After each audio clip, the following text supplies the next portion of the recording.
Live from KSAT 12. The 6 o'clock news starts right now. For many, it's the best case scenario from the Fed announcement today. This afternoon, the Federal Reserve cut its benchmark interest rate by an unusually large half point. After more than 2 years of high rates, Courtney Friedman explains why this is such a big deal. The guessing, hoping, and waiting is over. Initial reaction to today's announcement it was a gift. It was a gift to the American consumer. Today, the Federal Reserve revealed it will cut the key interest rate by a half point, bringing it down to about 4.8%. There was an option to cut it just a quarter. So Kurt Dahm with Victory Capital says a half point is a big deal. It's a great day for anybody who's looking to borrow. So what does that mean to us? The benchmark interest rate determines borrowing costs for things like mortgages, auto loans, and credit cards. So lower rates mean more money in our pockets and the possibility of spending more to boost the economy. Homeowners will be able to refinance mortgages at lower rates, saving on monthly payments, and even shift credit card debt to lower cost personal loans or home equity lines. Businesses may also borrow and invest more. So that the consumer who is struggling can spend that and isn't so stretched when they go to the grocery store, or isn't so stretched when they're looking to borrow for a car or a house. Now let's zoom out to the big picture. Why the Fed raised the interest rates in the first place. Their job was to curb the worst inflation streak in 4 decades. Inflation peaked at a whopping 9.1% in 2022 and is now at a 3-year low of 2.5%. This cut today means the Fed is confident in hitting their end goal of 2%. And there's some more good news. There's likely to be a cut in November and a cut in December. We're not sure how big the cuts will be, but they're supposed to be followed by 4 more in 2025 and 2026. Courtney Friedman, KSAT 12 News.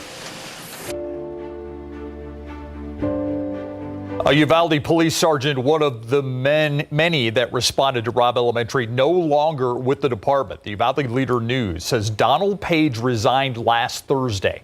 His resignation came a day after the department announced an employee was placed on paid leave for failing to release videos tied to the Robb Elementary shooting.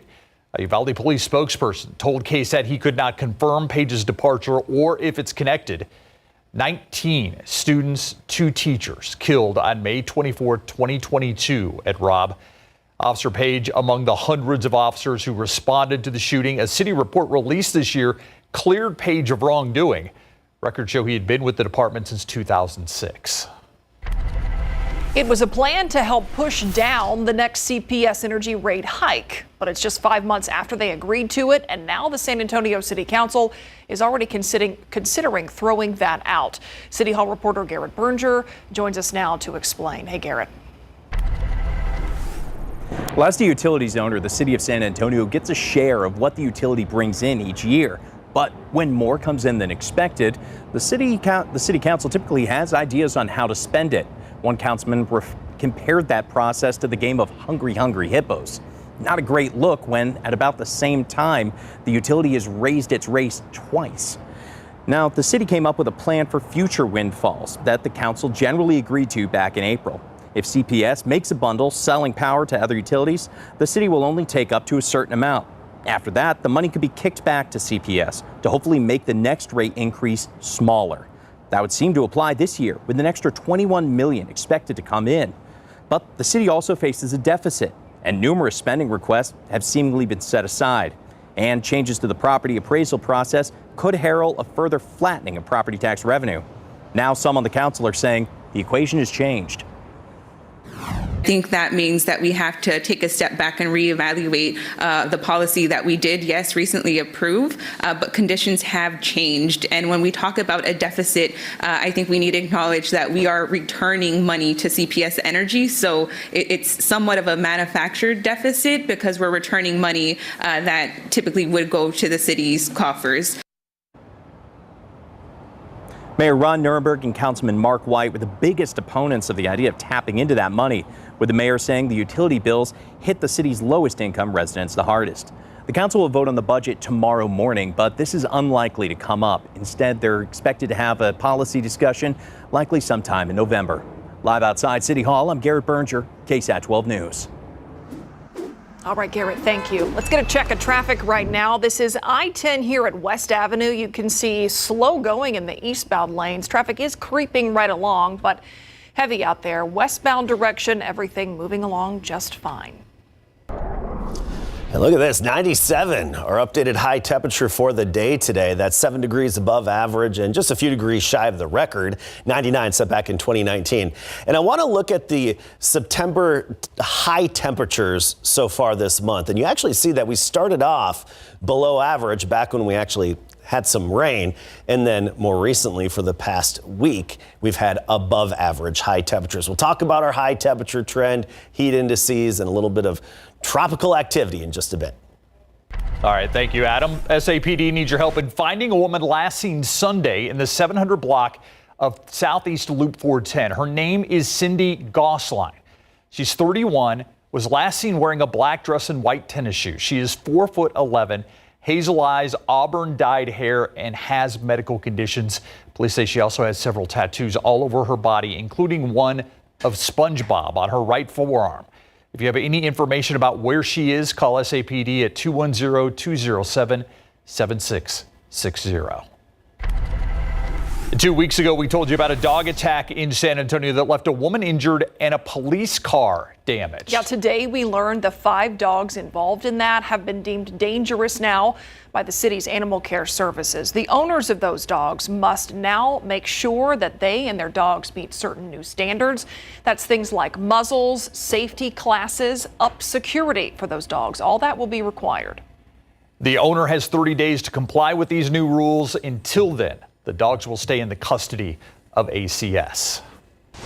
We're learning more about a shooting in the heart of downtown that we first told you about right here on the news at 6 yesterday. 2 suspects were shot at as they tried to break into a car, according to police. This was in the parking lot near the River Center Mall. The family that car belonged to caught those suspects in the act, according to SAPD. That's when a man and his son opened fire. The male suspect in this case was shot in the face. The female suspect was also hit. Both of them were taken to a hospital. They are expected to recover. Each are facing charges in this attempted burglary. One driver leaving an entire family in pain. A driver who also left the scene of a deadly crash. San Antonio police are still trying to track down the person who hit and killed 58-year-old Samuel Arellano.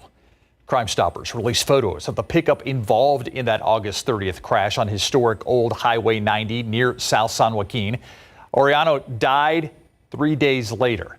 His son says he hopes his family's loss might remind other drivers to be more cautious. You don't have to be the cause for somebody else's pain for unnecessary reasons. And then you never know what the family's going through. John Alderete says this is the second death for his family recently. His brother Roy killed in June, hit by a car that went out of control during a gun battle on West Martin Street. We also covered that crash. Anyone with information on either case asked to call Crime Stoppers at 210-224-STOP, or that's 224-7867. Bexar County, not the only major municipality in Texas sending out voter registration info to its citizens. Travis County is too. And when Attorney General Ken Paxton's office heard that, they tried to get state courts to block it. In response, Travis County is now suing Paxton's office in federal court, accusing him of violating the National Voter Registration Act.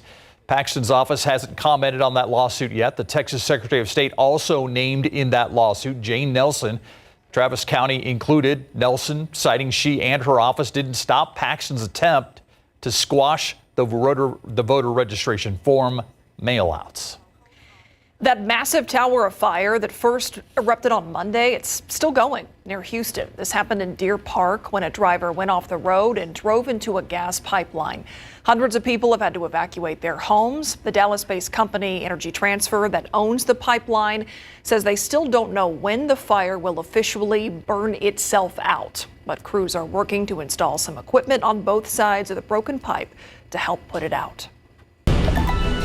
And today, FBI Director Christopher Wray says his agents are working tirelessly to investigate the second apparent assassination attempt of former President Donald Trump. The FBI is now also investigating a series of threatening letters sent to election officers in at least 16 states.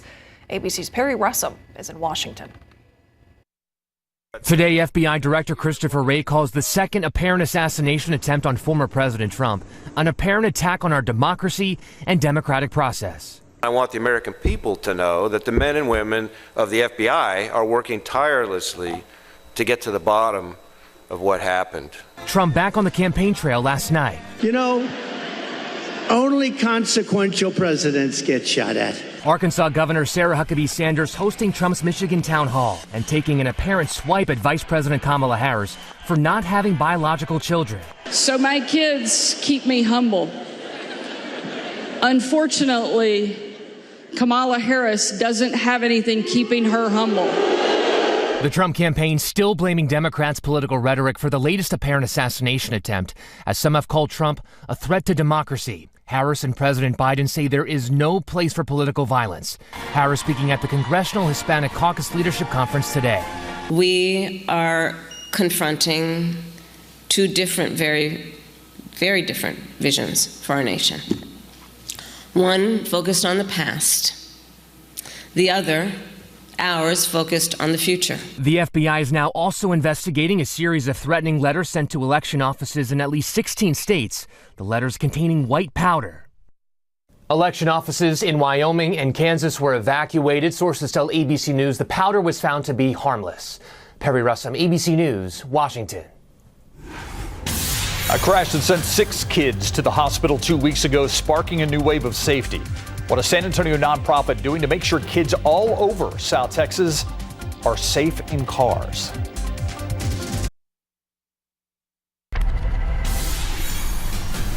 Calabar Road has a reputation, and it's not one of safety. So coming up tonight on the Night Beat, we're walking you through the most recent motor vehicle pedestrian accidents that have happened along this street. And we're talking to local experts about how we can change those statistics. If you've driven through Terrell Hills lately, you may have seen these. They're license plate readers, and there's 10 of them throughout the community. Tonight on Night Beat, we speak with the Terrell Hills Police Chief about the added safety measures, how much they cost, and where the data they capture will be stored. It's been 2 weeks since 6 children were thrown from a moving car during a crash, and still no charges.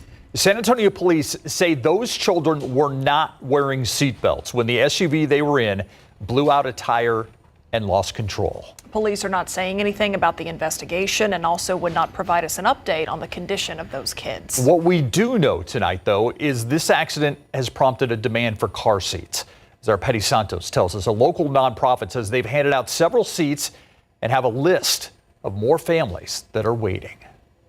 Those 6 children that were taken to the hospital, that was severe. That was very severe. And the response has been, we need to do something immediately. Pamela Allen says the incident has increased families' concerns and awareness to make sure their children are properly riding in a vehicle. She says they usually hand out the same number of car seats in a 6-month period. Right now, they are diligently looking for new or used car seats to give away. Their baby pantry in the South Side also provides families with diapers, clothing, and other baby needs. We need some help. We need to be able to make sure that our children are safe and that we're not breaking any laws. But here's the biggest thing. These car seats are so expensive. The cost of car seats has increased significantly over the last few years. I checked on Amazon and prices start at around $75 and can go up to a few $100s. That was Patty Santos reporting. Now, if you need help or if you want to help, we have information on our website, KSAT.com right now. You can also call 211 to get connected with organizations that are able to help you get a car seat. There are resources out there. Such a valuable thing to have, too. Oh, my gosh, yes, absolutely. Okay, let's talk about this forecast. We know it's toasty out there, but it's the humidity that's making it feel even warmer, Adam. Yeah, heat index value is up to about 105, 106 this afternoon, and we'll see similar in the days ahead. Let's get right to our temperature trend along with the heat index, it feels like. And tomorrow we'll have another high temperature right around 97, but when you factor in the humidity, it's going to feel like it's a little over 100, up to 104, maybe 105. And heat index values at or above 100 all the way through Saturday. Then the afternoon dew points and the humidity falls off quite a bit. So the heat index not really playing a big role in the weather by Sunday and into next week. Notice the overall air temperature trend here. a little bit downward, a subtle shift in our weather pattern by early next week with highs back in the lower 90s, 92, 93 by Monday, Tuesday. That's closer to average, which is 90. I want to get to the tropics because in the next 7 days, there's very low chance of development here in the Western Caribbean, about a 20% chance of development. However, when you look at the potential beyond the next 7 days, it increases a little bit more. And this is from the Climate Prediction Center here, and they're flagging the same area here in the Western Caribbean, near the Yucatan Peninsula and Cuba, of a 60% probability of developing between September 25th and October 1st. And then assuming it develops into something, say even just a tropical depression and a bunch of rain, it could really go anywhere into the Gulf of Mexico. One computer model right now would have it going into Florida. Of course, that's just basically a shot at a dartboard this far out. But anyway, it's something for us to watch. Ideally, this would just be some weak system that brought a lot of rain to our area. But just for information's sake, we decided to look at the late September and October landfalls of tropical storms and hurricanes along the entire Gulf Coast. And this is since 1990. And you'll see late September and October can be fairly active here along the Gulf Coast, as much as a Category 5 from Michael back in 2018, and Rita, of course, in East Texas, a Category 3 back in 2005. So it's not unheard of for the Gulf Coast to get hit by tropical storms and hurricanes in late September and October. And also, the peak of hurricane season is September 10th, so we're just, 8 days past that? Upper level high, big blue H, more of a moderate blue H, if you will, overhead, and that's going to keep us high and dry for several more days. But there are indications that this is going to break down and slide eastward early next week, trimming off a few degrees from our high temperature and also introducing the slight chance of a few showers. And we're talking by Monday, Tuesday right now, about a 10% chance. Notice the bulk of it up the midsection of the country and the parts of the Midwest. Even North Texas potentially getting in on some of the action. Again, just a 10 to 20% chance Monday, Tuesday as it stands right now. But it is a bit of a unsettled pattern that we'll have to keep on top of and bring you the latest. It will be changing. 96 now, dew point of 70. Feels like 102, very sticky out there. 97 in Castroville, but you look at those dew points right near 70 degrees, so we're feeling that stickiness. Cloudy in the morning tomorrow at 77, then sunny and 97, feeling like it's closer to 104 in the afternoon. Well into the 90s. Actually, temperatures more indicative of the average high in August, whereas we're nearing late September here. And again, that 10% chance Monday and Tuesday. Live cam does show some of the congestus clouds, the cumulus congestus clouds that have popped up, and there are a few of them that have generated a few raindrops, but that's about it. Nothing significant and, nothing to make a difference, but at least it's something. Something to look at. It is. Ornamental clouds. There you go. Thanks, Adam. All right, when you think about it, the Spurs season, not that far away. It's really not. It does seem like it's been a long time. I mean, I've really been looking forward to the next time the Spurs play because they were playing well towards the end of the year, especially Wemby. Yeah, and especially, and when you want to add on to that, Sandro Mamukelashvili was also playing very well towards the end of the season because he got a lot of playing time. Hey, we were able to sit down with Mamu yesterday, and we asked him about his bond with Wemby. There's one moment to him that really sticks out. Plus, how does Zay Frazier feel the Roadrunners played up in Austin? Coming up.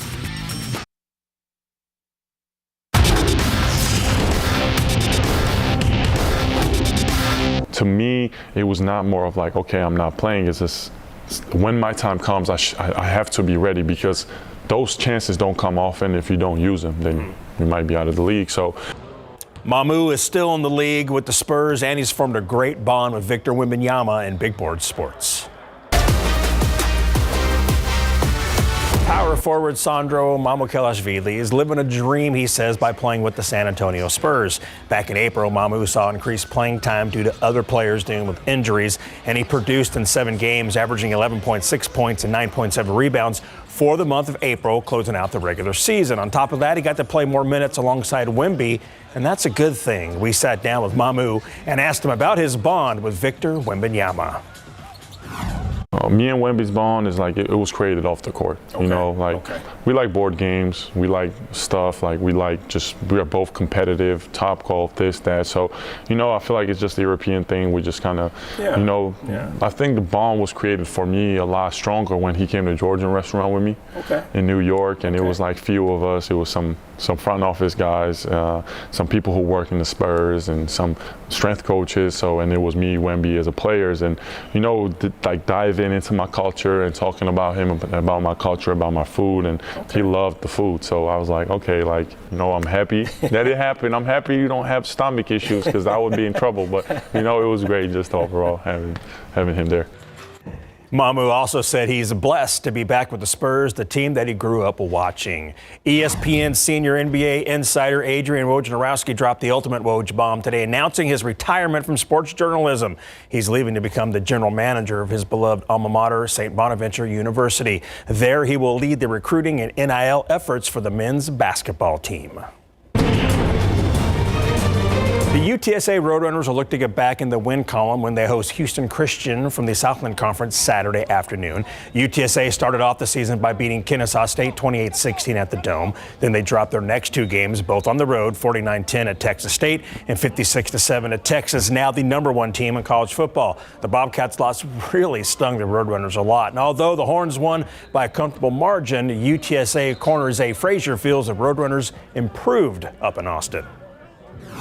I feel like we played better. Like, I mean, if you just do what the triangle say, I mean, I feel like if you play by the triangle, you're gonna play good, and just doing your 111. That's all, you know, it's part of the process, is doing your job. It was just more energy to this game, because we knew it was going against like #1 now, the #1 team in the country. We knew where it was at state, we knew who they were, like, so we just came with the energy, like, we don't fear nobody. So that's how that was. Saturday's matchup against the Houston Christian Huskies is UTSA's annual Hispanic Heritage Game, and that contest is set for 2:30 p.m. at the Alamo Dome. And how about a shout out to Randolph High School senior Sophia Bendet, who announced her commitment to Texas A&M today. She's the reigning Class 3A state cross-country champion and a 5-time gold medalist in track. She will join her Randolph teammate Taylor Nunez, who committed to Texas A&M Aggies last week. Yeah, the Aggie women's track team getting a couple very talented athletes. Yes, man, they got stronger for sure. Yeah, thanks, Larry. Well, you probably have heard of Port San Antonio, but you may not know what exactly happens there. We have a KSAT Explains that breaks it all down. We'll take you there next.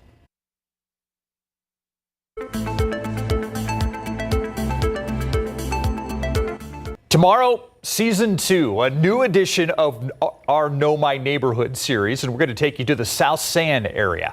Know My Neighborhood dedicates an entire newscast to getting to know parts of San Antonio and the issues they face. And a big part of South San history is its connection to what once was Kelly Air Force Base. Now today, that part of the city is known as Port San Antonio. So what exactly is it? What happens there? Here's KSAT Explains.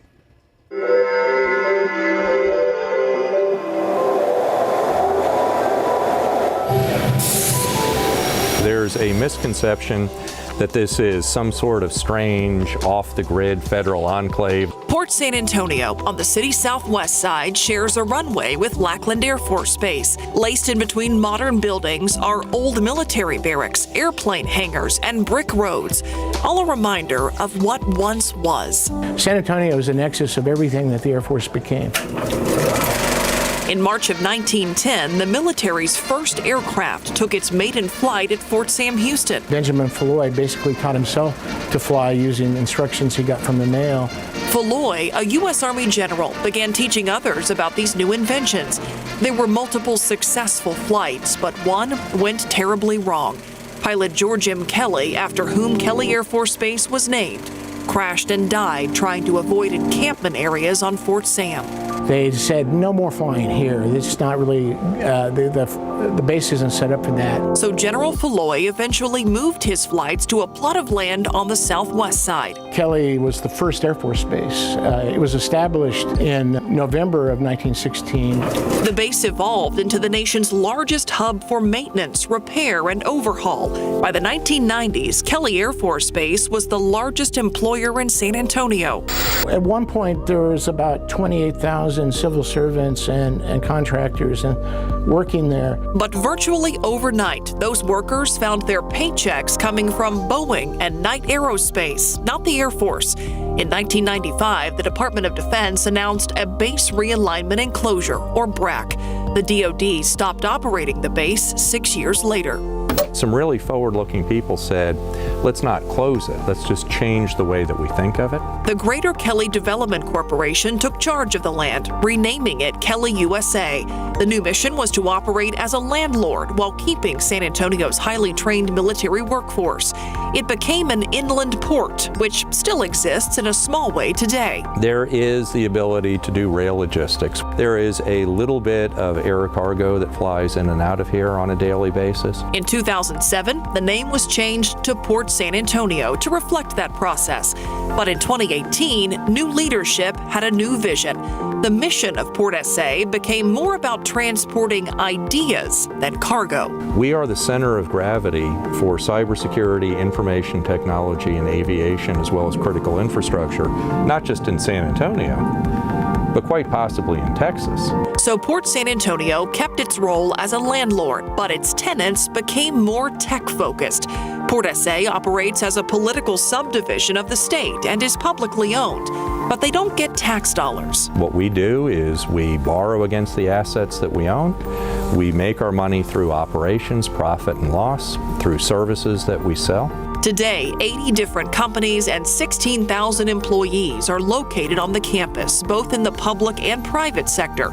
According to the State Comptroller's Office, the port generated $5.6 billion in 2018. Boeing was the first private company to plant roots at Port SA in the late 90s. Currently, we have 7 programs on site. Today, this is Boeing's largest operation on the planet. It's a combination of having access to the facilities we need, the runway we need, but it's really about being tied in with the community. This is the largest freestanding hangar in the world. We have about 1.6 million square feet on this site.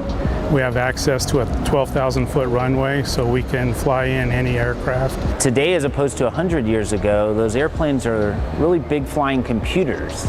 And so what used to be about purely engine blades and rotors now requires microchips and computer processors and big data. Much of that new technology is being developed at Port San Antonio through companies like Standard Aero and Chromalloy. But it's not just aerospace. It's a natural place where we can bounce ideas off of each other. Plus One Robotics is one of the newest companies on the campus, a local startup focused on making loading and unloading trucks easier.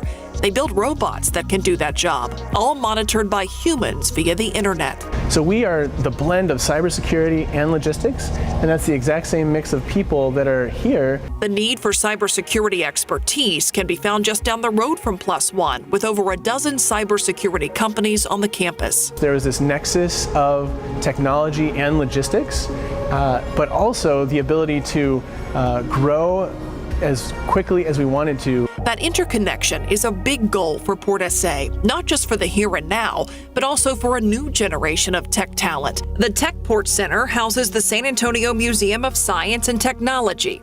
There's also the WEX Foundation, a space exploration program that involves local middle schoolers. We've had kids, and we take no credit for their brains, come in and go on to MIT, go on to A&M, go on to Alamo Colleges, go on to Palo Alto.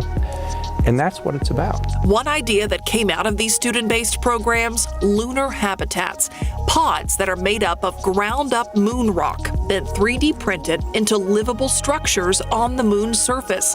And that idea is no longer just a theory, it's being brought to life by a San Antonio company called Astroport, which has a partnership with NASA. There are also plans to build a biodome here, a space where researchers can experiment with environments like the moon's surface, and a vertiport. It's going to be a first of its kind vertiport. So vertiport is a new airport, currently doesn't exist, to support electric vertical takeoff and landing aircraft. Propelling a long history of flight into the future. So a lot has changed there in what was Kelly Air Force Base, the closure of which is really a key moment in the history of the neighborhood we're going to feature tomorrow, the South San area.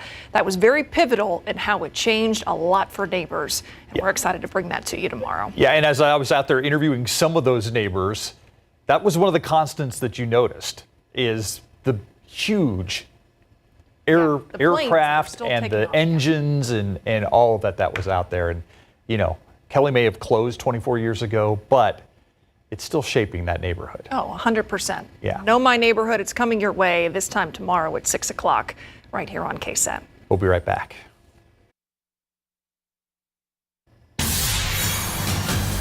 The Justice Department suing the owners of the Dolly, the container ship that caused the Key Bridge collapse in Baltimore, killing 6 workers that were on that bridge. The department claims the owners knew about infrastructure issues on the ship before that accident happened. Maribel Gonzalez tells us why the feds say this deadly crash could have been prevented. More than $100 million. That's what the Department of Justice is seeking from the 2 corporations that owned and operated the Dolly, the container ship that crashed into and destroyed Baltimore's Francis Scott Key Bridge in March. The agency filed a civil lawsuit against Grace Ocean Private Limited and Synergy Marine Private Limited. We allege that the Dolly's owner and operator recklessly cut corners in ways that risked lives. In the lawsuit, prosecutors claim the 213 million pound ship had long-standing problems, including makeshift braces for electrical transformers, which broke the night of the collapse, causing the ship to go dark. The DOJ says the penalty is to cover the costs of the government's response to the bridge collapse and cleanup of the wreckage. The work was complex, costly, time-consuming, and at times dangerous. In a statement, a spokesperson for Synergy Marine Private Limited says, quote, "We do look forward to our day in court to set the record straight." And while it's unclear if the DOJ will pursue criminal charges, the families of 3 of the 6 immigrant construction workers killed in the collapse are seeking justice of their own. 6 men who had come to this country with dreams of a better life, better future. That future, tragically, was stolen from them. They're asking for compensation, calling the company's actions negligent. I'm Maribel Gonzalez reporting. Look outside with live cam once again this evening. Ooh, look at that big cloud, Adam. There you go, exactly. Some are popping up around our area. Well, you've also made me very hungry for popcorn. I just want to say that. Yeah, those cumulus congestus clouds, right? They look like popcorn. My favorite kind of popcorn, you know, you make it from scratch on the stove, right? We've been doing that lately. Oh, so much better. So much better. Just say no to microwave popcorn from now on, in my opinion. We can get into that. Obviously, I could go off on a tangent, but one of those showers, a little shower has popped up from a few of those congestus clouds. And here's a good example of one posted to KSAT Connect. And we're starting to see a little glimmer of hope for rain in the extended forecast. We'll talk about that and much more in just a bit. Okay, we got the forecast to talk about, but Kasky and I spent the commercial break talking about ways you could make homemade popcorn. Oh, it's so good. I'm telling you, I've seen those videos where you make bacon and you use the grease to pop the popcorn. We're on to something. I don't know if I haven't done it. It could be really good, could be bad. See, you guys are like, try it. You guys are anti-microwave popcorn. Yep. But sometimes I don't want to take the time to I totally do get it. all that. I just want to pop it in the microwave. It's like a fun activity at my house. Yes. It tastes so much better. Kids get all excited about it, so we do it. Yeah. It tastes so much better. Of course, better. your kids get excited about it. That means that's why Kasky's excited about it. Yeah, it starts popping, and once you know your equipment, you can just do it by sound. Okay, now's the time to cut off the heat and whatnot. You can even do it by timer. We often use olive oil. You just don't let it get too hot. And be careful, when you put the kernels in, don't layer them. Just one layer along the bottom is plenty. Or else you'll end up with popcorn all over the floor. Which is kind of fun, too. And if you have a dog, the dog's going to love it. Yeah. All right, let's get to our high temperature trend going forward. And I know people who put like shredded cheese on it, too, that melts then, you know. I mean, cheese isn't my thing for popcorn, but I know people that do that. Anyway, we could get on and on into this. Okay. high temperature trend for this month. And notice how we started the month a little below average for our high temperatures because we actually had some rain, and then our temperatures boosted back above average with this sort of late season heat high. But overall, our temperature so far in September is running more than a degree above average. We're going to stay above average. Look, the average high 90. We'll get a little closer to it by Monday, 92 degrees. But the heat index is another key here, up to 104 tomorrow afternoon. Today we had that heat index 105, briefly 106. I do think it's going to be fairly similar the next couple of afternoons. This evening, not much going on. Just some ornamental clouds out there right now, which will dissipate as we lose our sunshine and daytime heating. 10 o'clock, 84 degrees. By midnight, we're at 81. And notice the high temperatures today. Del Rio, 96, 97 here in town. New Braunfels and Gonzales, just a degree shy of triple digits. Now, the big picture shows some 90s stretching all the way up into Nebraska. Even Chicago at 87. Right, that's just 10 degrees cooler than us because this ridge of high pressure, this heat high, if you will, it stretches northward. We have this bump, this ridge in the upper level flow. That brings that warmth northward, whereas where we have these dips, the troughs, temperatures drop off a bit. Vegas had a high of 82 yesterday. That's nothing for Las Vegas. Today, a high temperature of 85. And this big blue H, it's going to deflect disturbances around us, such as this one Friday into the weekend. It's going to keep it off into the Colorado and then parts of the northern plains and upper Midwest. But it does look like that's going to break down early next week, and that gives us a small glimmer of hope for a little bit of rain Monday, Tuesday.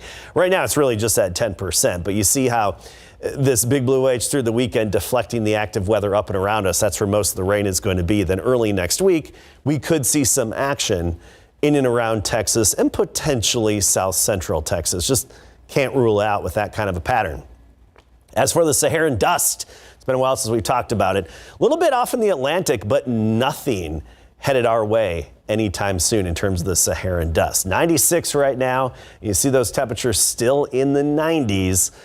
We'll be falling down to the upper 70s by tomorrow morning. And even our mornings will drop off a little bit to the low 70s early next week. Really quickly, there's another mum for you. That's a good one. Look at that. Look how these mums, they get bigger and better every single year. And I want to say thank you to everybody who has sent these in so far on KSAT Connect.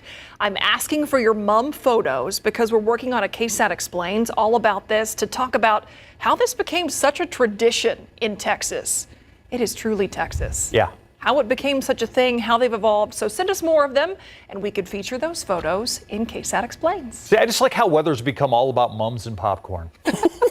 You're welcome. We tend to get off the topic. Yeah. It's Adam. It's not like we have storms out there right now. I mean, let's be honest. We'll be right back. Listen to this story in the Buzz today. A woman waiting for her DoorDash delivery was shocked when a police officer arrived. Come to find out, her delivery driver was arrested on his way to drop off the food. Yeah, according to the Beaumont Police Department, the driver had several warrants out for his arrest, was taken into custody. The officer, as you see right there, kind enough to complete the DoorDash order. Oh, if only she could tip him. Yeah, that's the way to go. It was a normal Wednesday for New Bern, North Carolina fisherman Graham Taylor. He launched his boat and set out for sea. But when he settled in 30 miles offshore, he dropped in a line. He went to drop in a second, and that's when a rogue wave hit his boat. Yeah, next thing Graham knew, he was in the water. His boat, though, was still in gear. Oof. The vessel drifted away. Graham, with his life jacket on, stayed calm. He focused on looking for other boats. About an hour later, another fisherman noticed him and picked him up. An hour later, yeah, it would not be calm. They grabbed Graham out of the water and then set off to find the unmanned boat. Graham ended the day the way he originally planned. He was at home, but with a new perspective on fishing by himself and the importance of wearing a life jacket. Now that is a big time fish story. Yeah. Right. And Kasky said the kill switch. I was thinking about that too. Good point.